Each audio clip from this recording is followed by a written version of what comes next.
नमस्कार दोस्तों, आज की हमारी कहानी है मुफ्त की रोटी। शाम हो चुकी थी। 7 वर्षीय विवान अपनी दादी कमला जी के साथ हर शाम को मंदिर जाया करता था। वहां से वापस लौटते समय विवान आसपास बने बाजार को देखकर खुश हो रहा था। इस कारण से उसका ध्यान सामने सड़क पर नहीं था।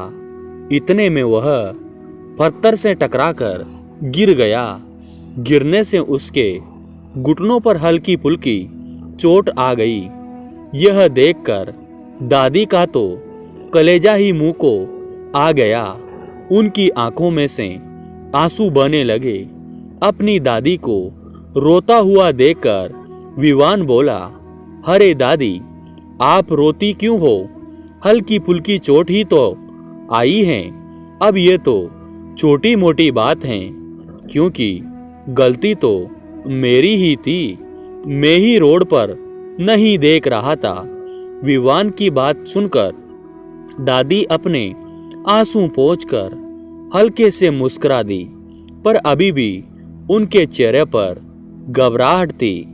जैसे तैसे अपनी घबराहट और विवान के साथ वे घर की तरफ रवाना हुई और आखिर वही हुआ जिसका उन्हें डर था। घर में घुसते ही बरामदे में बैठी विवान की मम्मी अर्थात कमला जी की बहू ने जब विवान के घुटनों की तरफ देखा तो उसका गुस्सा 7वें आसमान पर पहुंच गया और वो लगभग चिल्लाते हुए बोली, यह क्या माँ जी, आपने आज भी विवान का कोई ध्यान नहीं रखा। मेरे बच्चे को चोट लगाकर ले आई।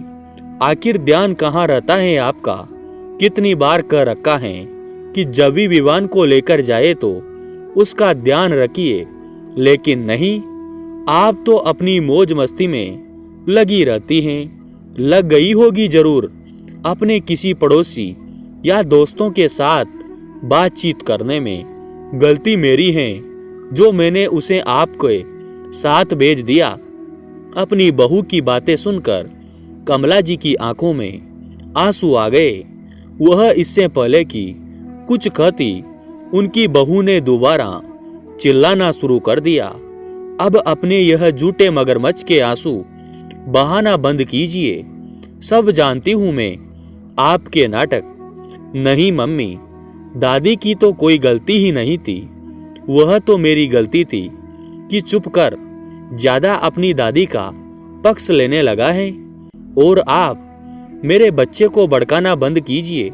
रोटी हमारी कमाई की खाती हैं और हमारे बच्चे को हमारे खिलाफ भड़काती हैं। मुफ्त की रोटी पचती नहीं है आपको। ऐसा कहकर वह विवान का हाथ पकड़कर उसे अंदर ले गई और कमला जी वही अपने आंसू बहाते रह गई। बार बार अपनी बहू के शब्द उनके कानों में गूंज रहे थे। गलती बहू की भी क्या कहे, जब बेटा भी नालायक हो तो? आखिर बेटा ही तो है। वह पहला शख्स था जिसने उनकी रोटी की कीमत उनसे पूछना शुरू की थी। यह कहकर कि मेरी पत्नी सुबह से रात तक लगी रहती हैं और आप हैं कि बस मुफ्त की रोटियां तोड़ती रहती हैं। थोड़ा बहुत काम नहीं करवा सकती क्या? जबकि कमला जी अपने बेटे मतलब विवान को सुबह से शाम तक संभालती थी। यहाँ तक कि घर के कामों में अपनी बहू का बराबर हाथ बटाती थी। कमला जी को अपने पुराने दिन याद आने लगे जब वह अपने पति के साथ गांव में रहा करती थी, जबकि बेटे बहू यहाँ शहर में किराए से रहते थे। 5 महीने पहले कमला जी के पति की मृत्यु हो गई। उसके बाद बार बार गांव न आने की समस्या का समाधान यह निकला कि गांव का मकान बेचकर शहर में एक छोटा सा मकान ले लिया। जब कमला जी ने मकान बेचकर शहर में मकान लिया था, तब गांव के लोगों ने खूब कहा था कि मकान अपने नाम पर लो, पर उन्होंने यह सोचकर मकान बेटे के नाम पर ले लिया कि उन्हें सिर्फ 2 रोटी तो खानी है। अब मकान उनके नाम पर हो या बेटे के नाम पर, क्या फर्क पड़ता है। अब उसी मकान में कमला जी से उनकी रोटी की कीमत पूछी जाती है। हर रोज अपने स्वाभिमान के टुकड़े होते देखकर कमला जी का दिल बार बार रोता है, पर उन्हें इसका कोई समाधान नजर नहीं आता। कोई और बेटा या बेटी नहीं जिसके पास चली जाए। प्रॉपर्टी के नाम पर सिर्फ यह मकान बचा है जो भी बेटे के नाम से लिया था। अब उस पर मालिकाना हक कैसे जताए। बस ले देकर पेंशन ही आती है जो भी बेटे बहू रख लेते हैं। पर जब इस बार पेंशन आई तो कमला जी ने उसे अपने बेटे बहू को न देकर अपने पास ही रख ली।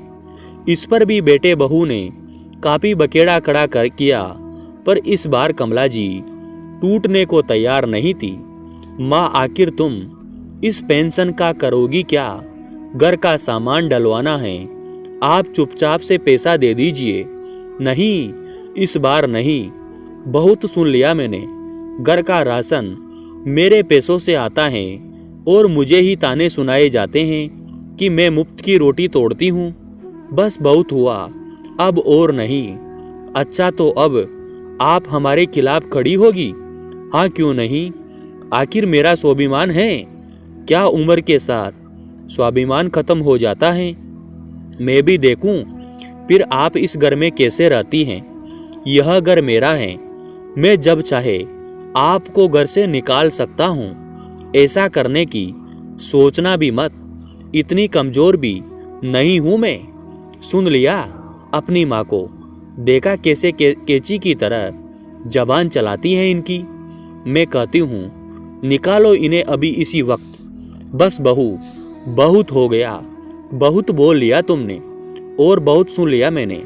मुझे पता था कि मेरी पेंशन आने के बाद तुम यह सब तमाशा जरूर करोगे, इसलिए मैंने अपना बंदोबस्त पहले ही रखा है। अच्छा, जरा हमें भी तो देखे क्या बंदोबस्त कर रखा है। अगर तुम दोनों ने मुझे परेशान किया है तो मैं पुलिस की मदद लूंगी। जाइए, आपको जहां जाना है। देखे तो पुलिस भी क्या करती है। आखिरकार जब उनके बेटे बहू ने उन्हें जरूरत से ज़्यादा परेशान करने की कोशिश की तो उन्होंने एनजीओ और पुलिस की सहायता ली। आखिरकार एनजीओ और पुलिस की सहायता से कमला जी को मकान में एक कमरा दे दिया गया, जहां वह अपनी पेंशन से अपना भरण पोषण करती और स्वाभिमान के साथ रहती।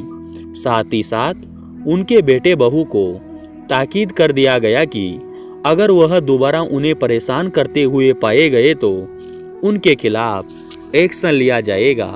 दोस्तों, आपको ये कहानी कैसी लगी? अगर अच्छी लगी तो हमारे YouTube चैनल को सब्सक्राइब जरूर कीजिए और ज़्यादा से ज़्यादा शेयर कीजिए। धन्यवाद दोस्तों।